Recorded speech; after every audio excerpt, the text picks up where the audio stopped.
성도 여러분 반갑습니다.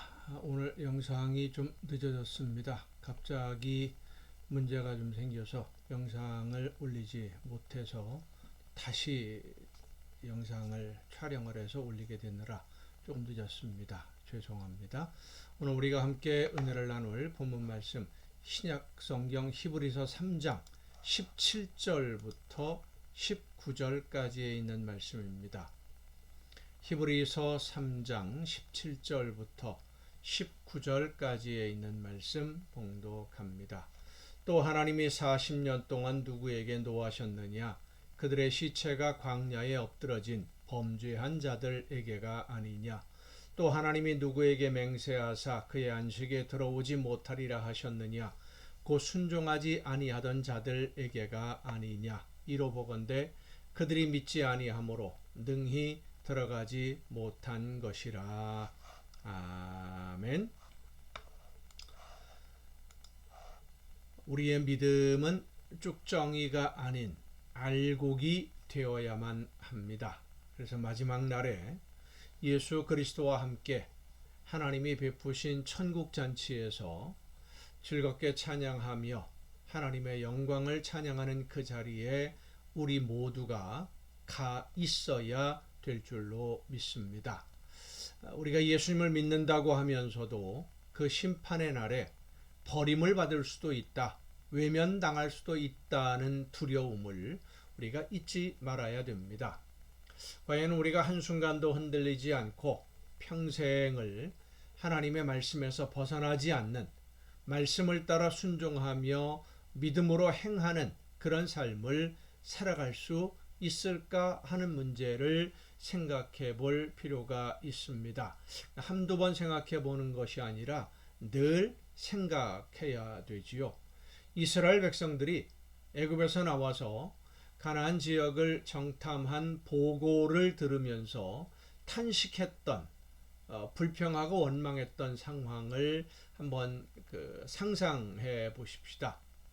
이스라엘 백성들이 보기에 가나안의 원주민들은 너무 강한 군대를 가지고 있었습니다.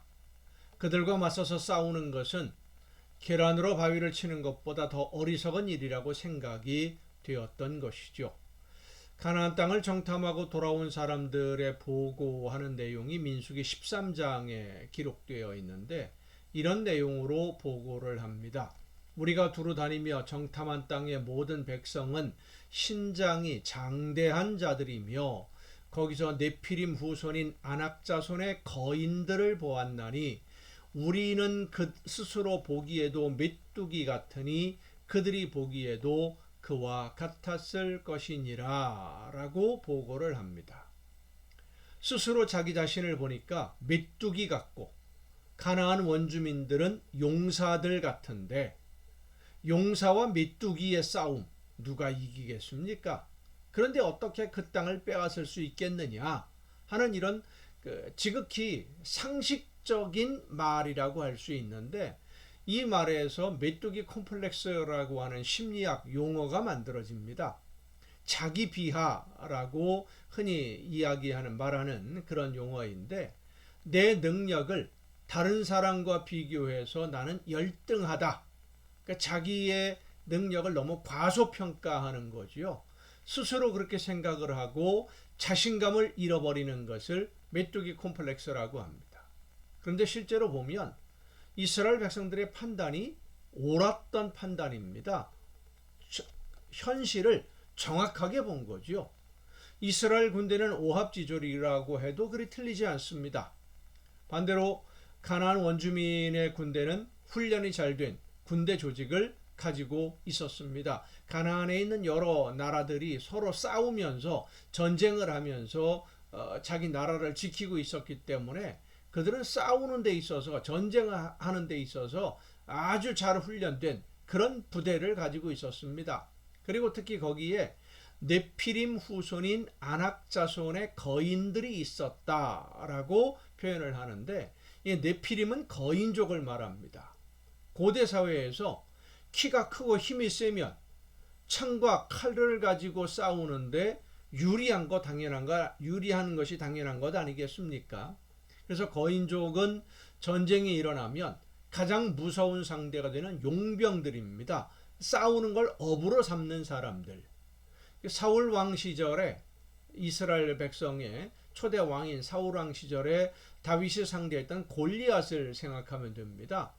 키가 2m가 훨씬 넘어가는, 보통 2m 40 정도라고 요즘 그 계산하는 법으로 따지면 나오는데 거인이죠.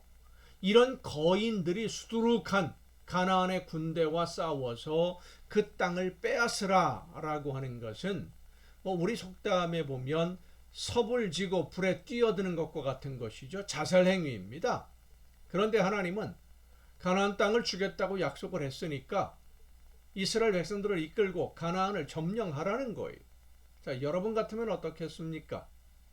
여러분 같으면 하나님이 그렇게 말씀하시니까 무조건 믿고 안 되는 거 뻔히 알면서 죽으러 가겠습니까? 쉽지 않은 일입니다. 이미 많은 기적들을 보았고 홍해가 갈라지는 기적도 보았지만 가나안 원주민들을 상대로 싸워야 한다.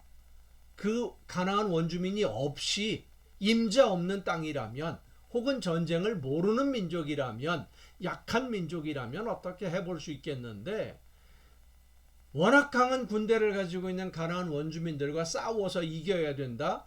상상할 수 없는 불가능한 일입니다. 그런데 하나님은 말씀을 믿고 가라는 겁니다.